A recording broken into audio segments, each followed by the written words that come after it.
Next example है हमारी आपने फाइंड आउट करना है कि जो नंबर यूज़र ने इनपुट किया है क्या वो नंबर आर्मस्ट्रॉन्ग नंबर है या नहीं है। ठीक है, आर्मस्ट्रॉन्ग नंबर वो होता है जिसके अंदर आप लोग उसके डिजिट्स का क्यूब लो तो आंसर में वही नंबर आए जो आपने एंटर किया था। लाइक उसने 371 अगर इनपुट किया है, 371 आर्मस्ट्रॉन्ग नंबर होगा अगर 3 का क्यूब प्लस 7 का क्यूब प्लस 1 का क्यूब जो है वो इक्वल किसके आए 371 के, तो वो आर्मस्ट्रॉन्ग नंबर है, अदरवाइज़ वो आर्मस्ट्रॉन्ग नंबर नहीं है। ठीक है, तो यहाँ पे हम लोग सबसे पहले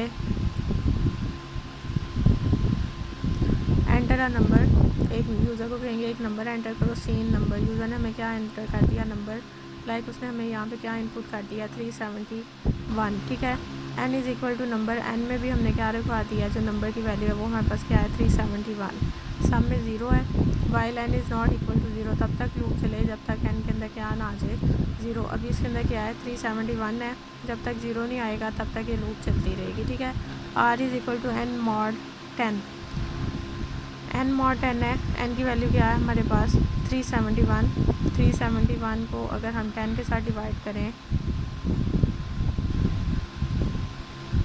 तो रिमेनिंग हमारे पास क्या बचता है 1। ठीक है, अब sum is equal to r में क्या आ गया हमारे पास 1, sum is equal to sum plus r multiply r। Sum में क्या पड़ा हुआ है 0, तो 0 प्लस 1 का क्यूब हमारे पास क्या आएगा 1, तो सम में हमारे पास क्या आ जाएगा 1। उसके बाद n is equal to n divided by 10, n divided by 10 इसका मतलब यही है ना, n is equal to n divided by 10।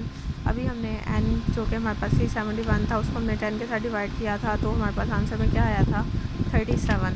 तो n की वैल्यू अब 371 नहीं रही, उसकी वैल्यू अब हमारे पास क्या हो गई है 37।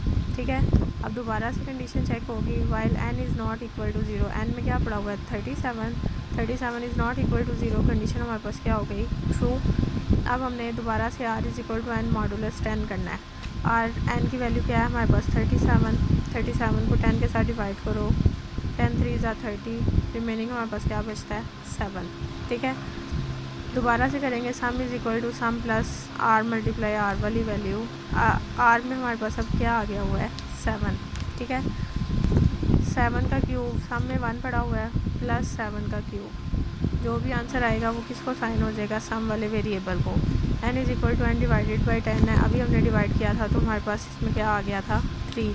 अब n की वैल्यू जो है वो हमारे पास 37 भी नहीं, खाली क्या रह गई है 3 रह गई है।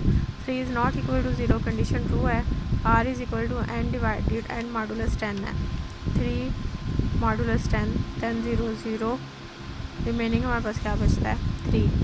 तो r को हम क्या साइन कर देंगे 3, दोबारा से लेंगे सम प्लस r क्यूब, तो इसका ये सम हो चुका होगा और उसके बाद हमें किसका क्यूब लेना है 3 का क्यूब लेना है। ठीक है, और n is equal to n divided by 10, तो अभी हमने डिवाइड किया था वो हमारे पास 0 आया था, तो n की वैल्यू हमारे पास क्या आ जाएगी 0।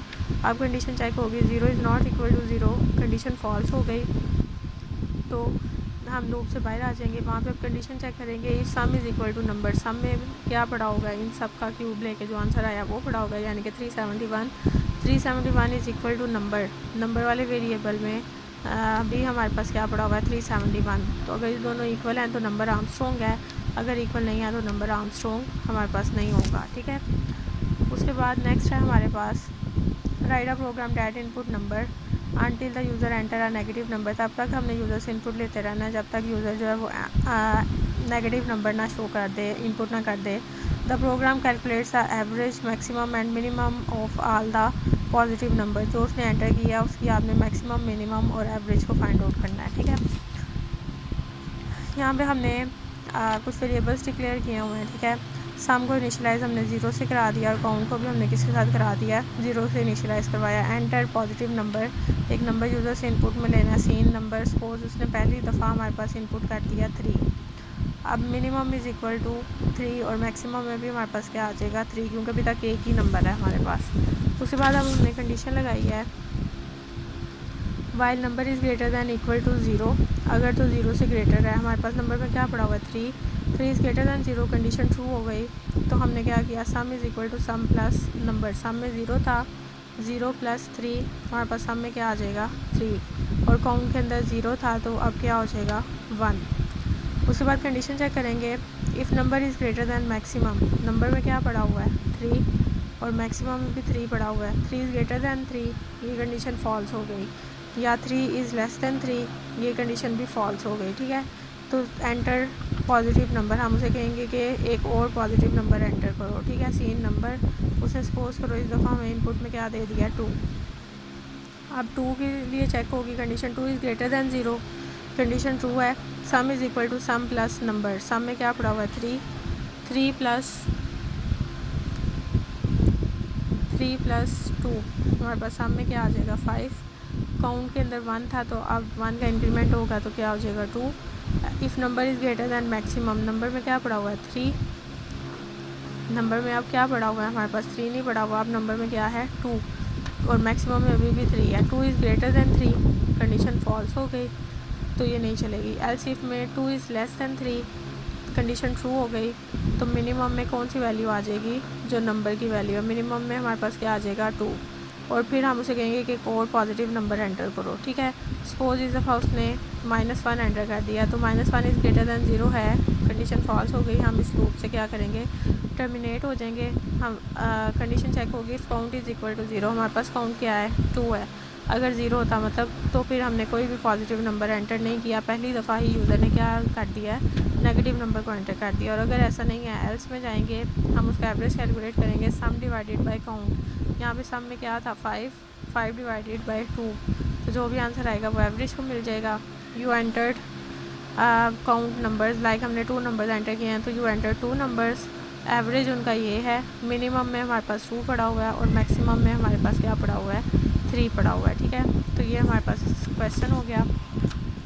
उसके बाद ये नेक्स्ट हमारे पास write a program that input a sentence from the user and counts the number of words and characters in the sentence. आपने मतलब करेक्टर्स को काउंट करना है और वर्ड्स को काउंट करना है, ठीक है, एक सेंटेंस इनपुट लेना है यूज़र से। तो सबसे पहले हमारे पास आएगा काउंट करेक्टर्स को काउंट करने के लिए हमने एक वेरिएबल डिक्लेयर किया जो कि 0 होगा, और वर्ड्स को काउंट करने के लिए हमने एक और वेरिएबल डिक्लेयर किया जो कि हमारे पास क्या होगा, उसको हमने किससे इनिशियलाइज़ करवाया है 1 से करवाया हुआ है, ठीक है। एंटर अ सेंटेंस, एक सेंटेंस को एंटर किया जाएगा, ठीक है। अब सेंटेंस जो है character CH is equal to A, हमने उसके अंदर क्या लिख दिया है A लिख दिया। अभी तक हमने यूज़र से इनपुट नहीं ली, हमने एक वेरिएबल डिक्लेयर किया CH के नाम से और उसके अंदर हमने क्या इनिशियलाइज़ करवा दिया A से A रखवा दिया, ठीक है। While character is not equal to \r, \r किस लिए यूज़ होती है, \r, ये वाला जो प्रोग्राम है ना इसको आप अभी छोड़ दें, इसको हम लोग कर लेंगे क्योंकि इसके अंदर थोड़ा सा आस्की की वैल्यू के हिसाब से करना है, तो इसको छोड़ दें, नेक्स्ट प्रोग्राम देख लेते हैं। Write a program that input starting and ending number from the user, आपने स्टार्टिंग और एंडिंग पॉइंट जो है वो यूज़र से इनपुट में लेना है। And display all even numbers in the given range using while loop, और उसके दरमियान में उस स्टार्टिंग और एंडिंग पॉइंट के दरमियान में जितने भी इवन नंबर्स हैं उनको शो कराना है, ठीक है। एंटर स्टार्टिंग नंबर, उसे स्टार्टिंग नंबर इनपुट लेना, लाइक उसने 1 इनपुट कर दिया, और एंटर एंडिंग नंबर, उसने एंडिंग नंबर लिया तो वो उसने 10 दे दिया, ठीक है।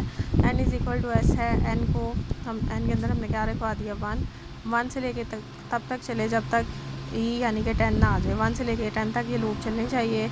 If n modulus 2 is equal to 0, n में क्या पड़ा हुआ है 1 मॉडुलस 2 इज़ इक्वल टू 0 है, अगर तो है तो आपने नंबर को शो करा देना, अगर नहीं है तो आपने उसके अंदर क्या करना है इंक्रीमेंट करना है। अब n की वैल्यू 1 थी, इंक्रीमेंट होके क्या हो जाएगी 2 is less than 10, 2 is less than equal to 10, condition true है। इन n मॉडुलस 2 करेंगे, 2 मॉडुलस 2 इज़ इक्वल टू 0 आएगा, कंडीशन ट्रू है तो सी आउट हम किसको करा देंगे 2 को, फिर उसकी वैल्यू के अंदर 1 का इंक्रीमेंट होगा वो 3 हो जाएगी। 3 is less than 10, condition true है, लेकिन 3 मॉडुलस 2 जो है वो 0 के इक्वल नहीं आता तो वो शो नहीं होगा, और फिर हम 4 पे चले जाएंगे। इस तरह से वर्क करता रहेगा और जब तक हमारे पास 11 नहीं आ जाएगा तब तक ये चलता रहेगा, ठीक है। उसके बाद नेक्स्ट हमारे पास write a program that uses a while loop to enter number from the user, आपने उसके लिए वाइल लूप को यूज़ करना है enter number from the user से इनपुट लेते जाना है एंड देन डिस्प्ले इट, और उन्हें डिस्प्ले भी करवाता रहना है। The loop is terminated when the user enter -1, और जैसे यूज़र -1 एंटर करे तो आपने उसको लूप को क्या कर देना है, टर्मिनेट करवा देना, ठीक है। तो यहाँ पे n एक number n is equal to 1, उसको हमने 1 से इनिशियलाइज़ करवाया है। While n is not equal to -1, तब तक चलेगा जब तक n के अंदर -1 नहीं आ जाता।